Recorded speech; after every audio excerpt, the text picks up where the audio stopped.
Welcome to the Retirement Cafe podcast. Today I'm thrilled to have with us a guest whose work has profoundly shaped the way we think about time, productivity, and living a meaningful life.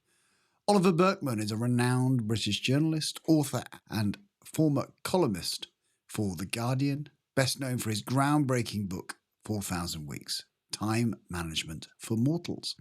I love this book and honoured that Oliver joined me to share his story and research, and to introduce his latest book, Meditations for Mortals, 4 weeks to embrace your limitations and finally make time for what counts, which has sparked a global conversation about the finite nature of our lives and how we can make the most of our limited time, especially as we enter the later stages of life. So here's my conversation with Oliver Burkeman. So welcome to the Retirement Cafe podcast, Oliver Burkeman. Thanks very much for inviting me. Well, Oliver, it was great to hear you talk at Nudge Fest, the conference that I was an attendee of the other week. Through a friend of mine, Rory Sullivan, and he'd obviously invited you to come and talk, and you were there to talk about time and your great book, 4,000 Weeks, which I enjoyed a few years ago. And I understand you've got a new book, so I'm really excited to talk about that as well. But for those of the audience who may not know you, tell me a little bit about yourself. It's one of those questions I could spend 3 seconds or 30 hours answering, isn't it? I'll do neither of those. I'm an author and a journalist. I worked for a long time at the Guardian newspaper, where I wrote a column about self-help and productivity and happiness culture and all the rest of it called This Column Will Change Your Life. And I wrote a book on the problems of positive thinking called The Antidote. And then the book that you mentioned, 4,000 Weeks, about making the most of time as radically finite human beings, and my new book, Meditations for Mortals, very happy to talk about.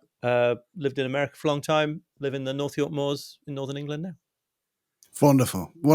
So, Oliver, time management, it's a massive thing. It's very popular. What got you into this space? What was the draw from you? What was the moment you thought, you know what, I need to write about this? I mean, honestly, for me, except at those parts of my career where I've just literally been, a junior feature writer, so your job is to do what the editor wants that day. Whenever I've had any choice in what I'm writing about, I've always just been drawn, not always consciously, I think, to issues that I'm kind of struggling with, things that I want to know the answers because it would make my life better. Sounds pretty selfish when I put it in those terms, but fortunately it's turned out that lots of other people have the same hang-ups and issues as me. So really, time management and time was a focus that came out of this kind of question of what it means to build a meaningful life, what it means to try to sort of feel like you're doing enough in a world where there's obviously far too much to do, and it's unclear what even understanding what's going on can be pretty difficult. And it really struck me that time management, actually, if you really think about it, is a much bigger and deeper idea than we've tended to sort of file it away as, right? It's not just a question of how you schedule your work day, although it is that. It's life. It's like, how do you deal with the challenge of having a finite amount of time, both in a day and in a life, in a context where there are vastly more legitimate and useful and meaningful uses for that time than you'll ever manage to get. So this is to do. So this is just a long way of saying that it's psychotherapy in public for me, really. Absolutely. But I was preparing for our conversation today, and I was sat there last night thinking, 4,000 weeks. I'm 54. Flip. Don't do the maths. Never do the maths. so I think your 4,000 week is kind of based on the average life expectancy across the world of being about 80. We all hope that we're going to be slightly better than average. I think the life expectancy in the UK is around about 86. Males and females are getting closer all the time. We hope that we're going to be better than average. But my audience for the Retirement Cafe podcast are mostly people preparing or in their retirement. Mm-hmm. And as they listen, and they may do what I was doing last night, going, oh, right, I've got 4,000 weeks. And that means there was a whole chunk of my life that was in childhood where our context of time is radically different, I think, from our adulthood, especially to my teenage daughters who seem to think that they're going to be ready on time and never on time, and the holidays last forever, and then all of a sudden they're over. The time frame, even the constructs, are very different in your childhood. But as you get into your 50s and your 60s and your 70s, this narrowing of focus your book becomes more and more important, I think. I hope so. But I think, I think one of the things I think it's important to say is I was very happy to sort of give my last book this kind of title, this sort of shocking title. People work out that 4,000 weeks is very approximately, and I rounded it down to a nice big round number, obviously, but very approximately the human lifespan. I think it gets people in the door. But the message, and even more so the message of the more recent book, which is where my head is at the moment. I'm not just being blatantly self-promotional, but it's where my brain is much more, I think, to do with what it means to be finite, regardless, right? I think few people think in these terms when they're 18, 19, 20, as you suggested, the example of your teenage daughter as well. But actually, wherever you are in life, it is finite. The amount of time you have in a day is finite. Your limitations are your limitations. The difference between someone being 20 and someone being 90, when you set it against the backdrop of cosmic time, is kind of nothing, right? It's like we're all just here for a brief glimpse of it. And I think that it's actually kind of interesting. There are definitely people who, as they get older, into the second half of their lives and towards retirement, and then eventually see, death on the far horizon or getting closer, who get very stressed and panicked and afraid about it. But it's very common, actually, from the sort of midlife place onwards, to become more and more peaceful about these facts and sort of reconcile to them. And what's so interesting about that, I think, especially in the context of retirement and your audience, is like, that is not necessarily associated with a mindset of just passively waiting for the end of your finite years. That's actually something that can unleash a lot of motivation and power and energy, because you're no longer fighting this futile struggle to do everything. You actually have more energy and attention and focus to spend the present moment doing some things that actually matter. And I'm not very far behind you at all, years wise, and so I'm sort of in that sort of broadly understood midlife section. But when I look to people I know who are significantly older, I'm often really struck about how much they are doing, especially in the modern world, right? This idea like that retirement is about sitting in a chair is totally done with. But I think that goes along with a real awareness of finitude. So I'm always wanting to make the case that sort of being aware of and stepping into the truth of one's limitations is empowering, right? It's not about just freaking out and collapsing in a puddle on the floor. No. So you mentioned where your head's at, of course, is your new book that I think hopefully launches this October. Is that right? September in the UK, October in the US. September in the UK. We get it early. Meditations for Mortals, 4 weeks to embrace your limitations and finally make time for what counts. Tell me more.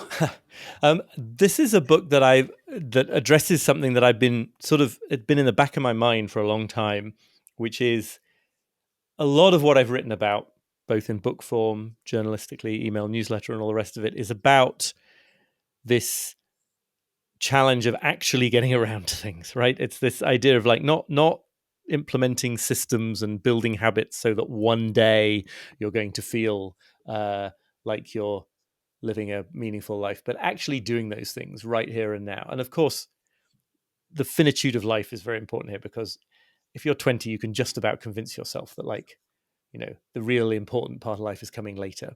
But after 30, 40, 50, it gets harder to maintain that notion, right? And eventually the ground for doing things that matter has to be right now. So the book is sort of an exploration of this. It's kind of it's divided into 28 very short chapters, again divided into 4 weeks. So the sort of invitation, I can't make anybody do it, but the invitation is to read one of these per day for a month. And the idea then is that these little perspective shifts, I can talk about some of the individual things that I bring in, but that they all sort of have this effect, I hope, of just very subtly maybe changing how you live through that 24-hour period. And as a result, by the end of that time, having kind of imbibed some of this spirit of what I call imperfectionism, a philosophy of kind of actually doing what matters now, not waiting for the right time in the future, to have sort of put that into practice almost without realizing it, right? Because the curse of self-help books that I wanted to try to oppose is that you read it and it's some great system. It looks absolutely brilliant. And you think to yourself, okay, I'll need a few weeks to really put this into practice. First of all, I've got all these things I've got to do. I've got visitors coming. I've got some travel. I've got some work. So, maybe in a couple of months when I get a spare moment, I'll finally put this person's system into practice. And of course, no one ever gets a spare moment. There are no spare moments. And so I really wanted it to be something that could slide into people's lives, as it were, in the midst of everything that they have on their plates, which in terms of the retired people I know doesn't seem to be any smaller amount of stuff than the not yet retired. No. In fact, the often complaint I hear from my retirees is that they're not sure how they ever found time to work. Right.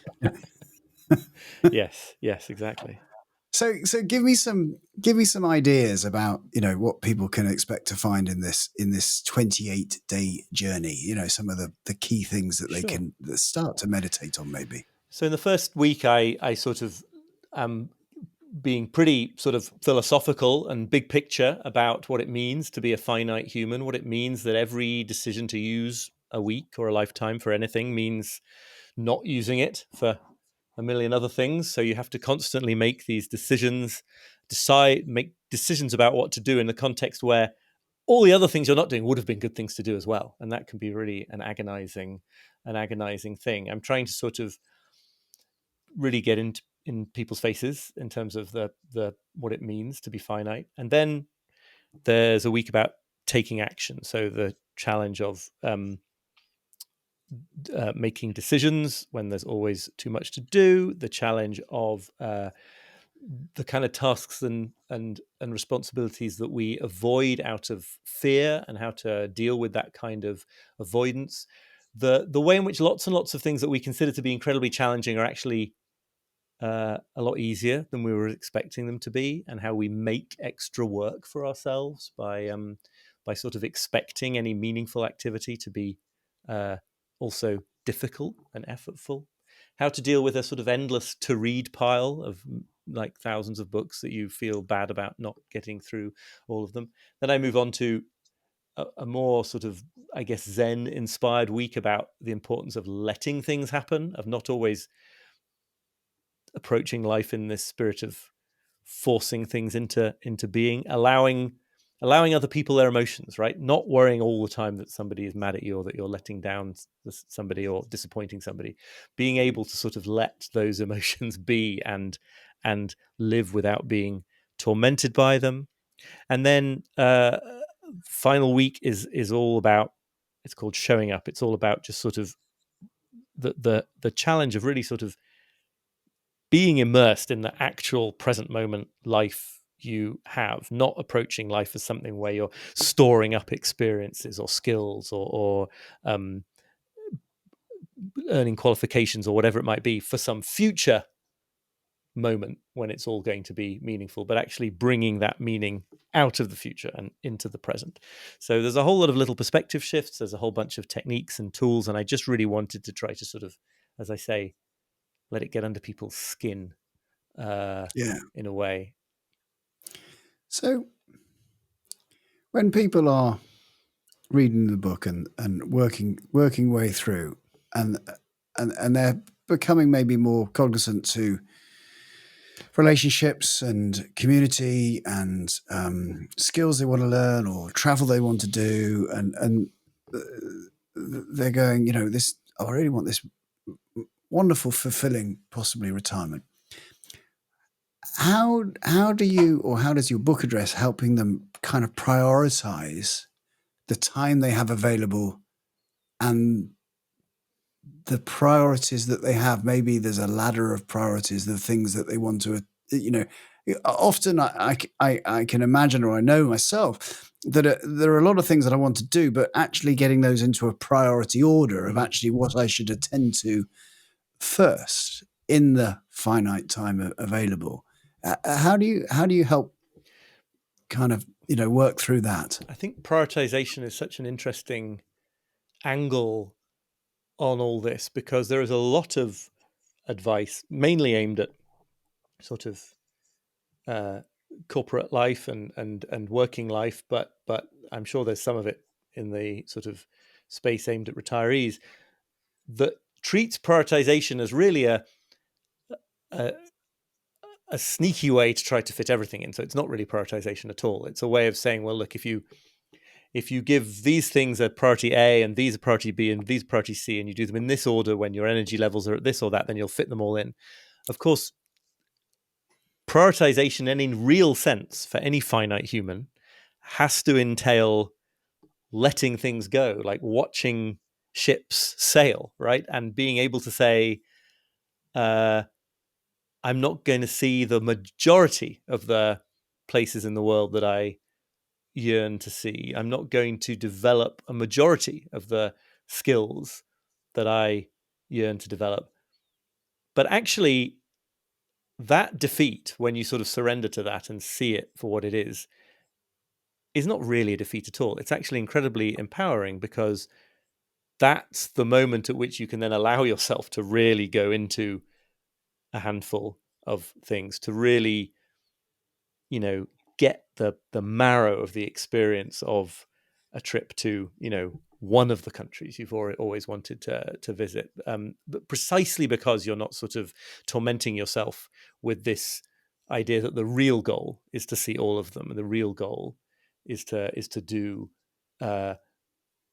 all of those things. So I think it's actually it's really hard to describe what it feels like, and I'm not in this mindset like 100% of the time on every single day of the week or anything. But there is a real sort of way of getting purchase on life somehow. That's one of the best ways I've seen it described.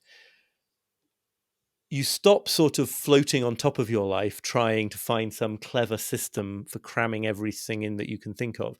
And instead you sort of plunge into the ones that you do decide to do. And this bit's crucial. You talk about which bits you prioritize, and implicitly, like, it's a question of, well, which of these world cities is really worth going to, and which of these is like, can I with regret skip because they're not quite so good. In the end, I think it's about seeing that there is not necessarily anything inferior about the options that you don't make time for, right? Like, if I can, maybe some of those places you're going to decide not to visit, some of those skills you're going to decide not to learn, some of those relationships you're going to decide not to nurture, maybe they're absolutely just as good as the ones that you're leaving behind, that you're focusing on. Because that's just what it is to have finite time and finite attention and finite energy. And then you don't need to worry so much, right? Because there's not some little voice in you trying to persuade yourself that actually doesn't matter if you never see the pyramids at Giza. Like, it does matter, but unfortunately it's still going to happen that you don't see them because you want to go and visit your family in Australia. Sure. So I like that. I like that a lot.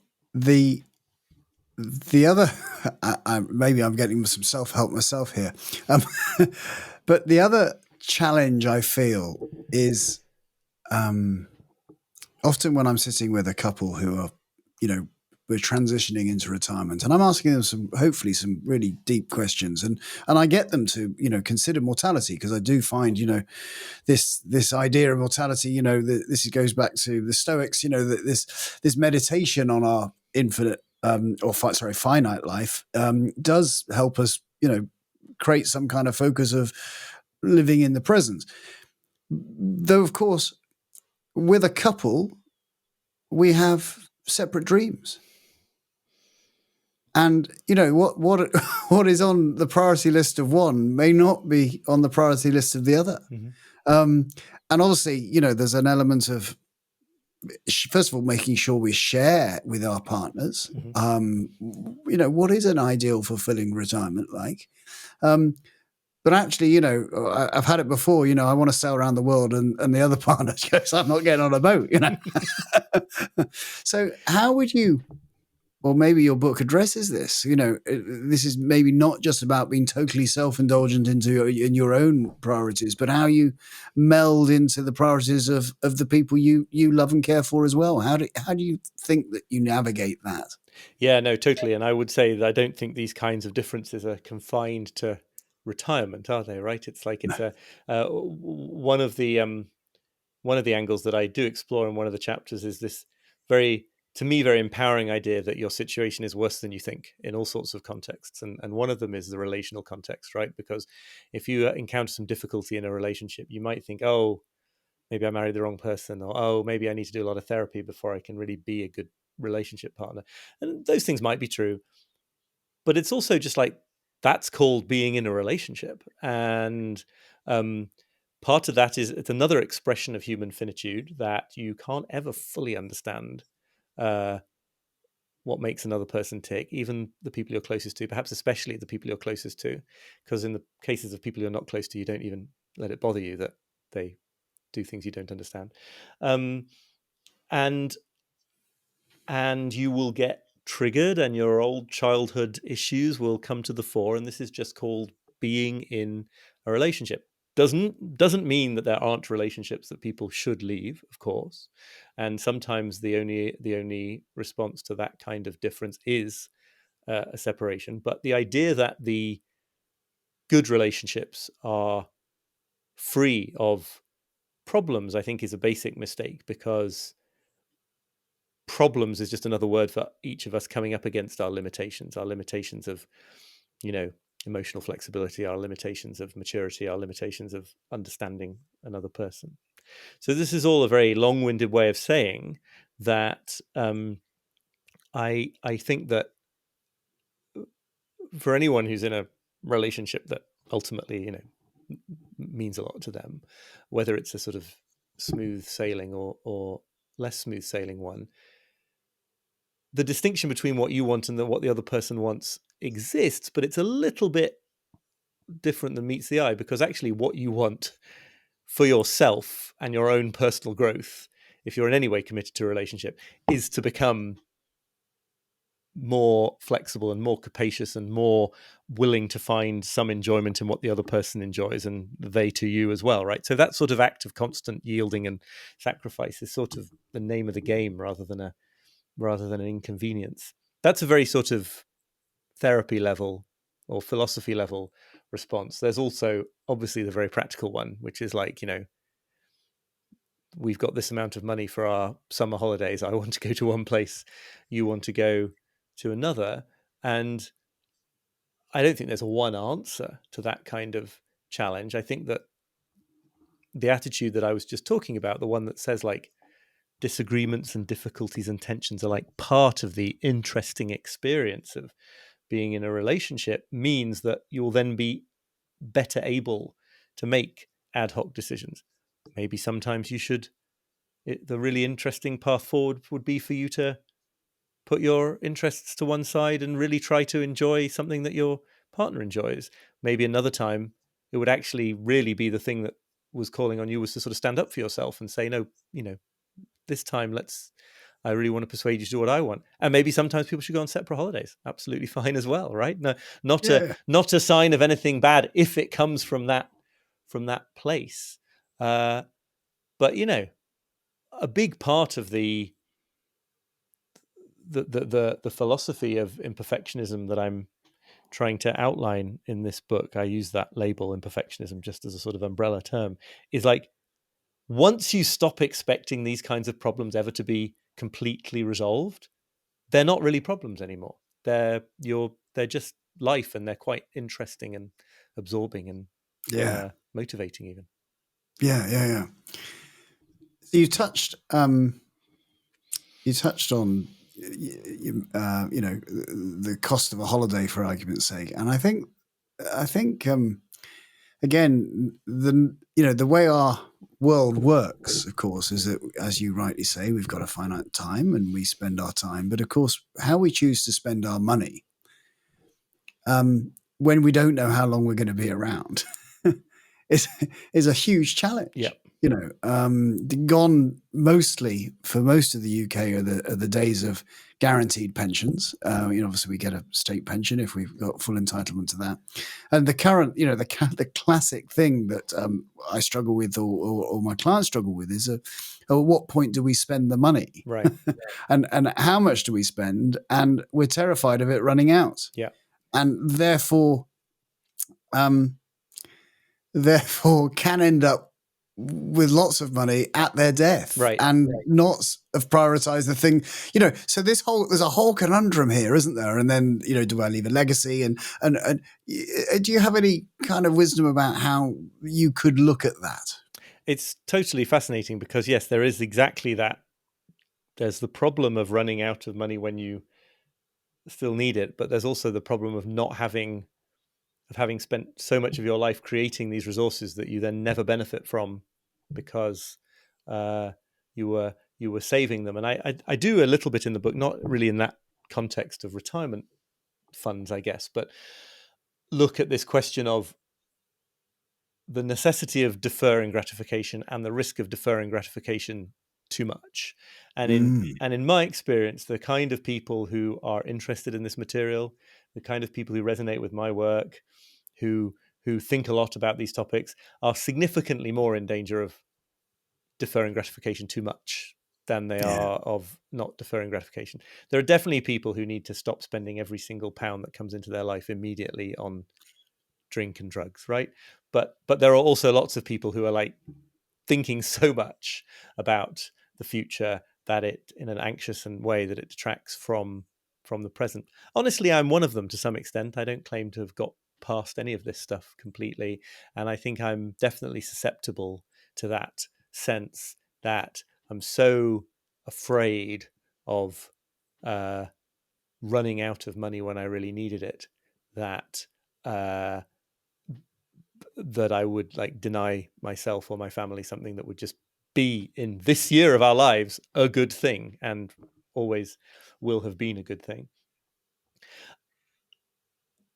Obviously, and you're much more an expert on this, there are all sorts of judicious ways of approaching this and thinking about risk and investment and all that, and that's not my domain. But I do think it's important to understand, harking back to something else I was saying, that there's an answer to this in terms of good financial advice that fits your risk profile, but there isn't an existential answer to this. There isn't a philosophical answer to it, right? At some point, if you want to take some gamble on choosing gratification now and risking not having enough money later on, you are just going to have to take that risk. There's not a way of getting around that trade-off. And if you are someone who is so terrified by that prospect, then maybe it's worth it not to have the enjoyable experiences in the present. But again, it's just this question. There's a line in the book from a therapist called Sheldon Kopp that I quote, which says, you're free to do whatever you want. You need only face the consequences. And this hit me like a lightning bolt when I first heard it, because it's like, right, you can do the most amazingly fun things with your money now, and then there's a consequence, or you can do nothing amazing with it now and except be very judicious with it, and then there's a different consequence.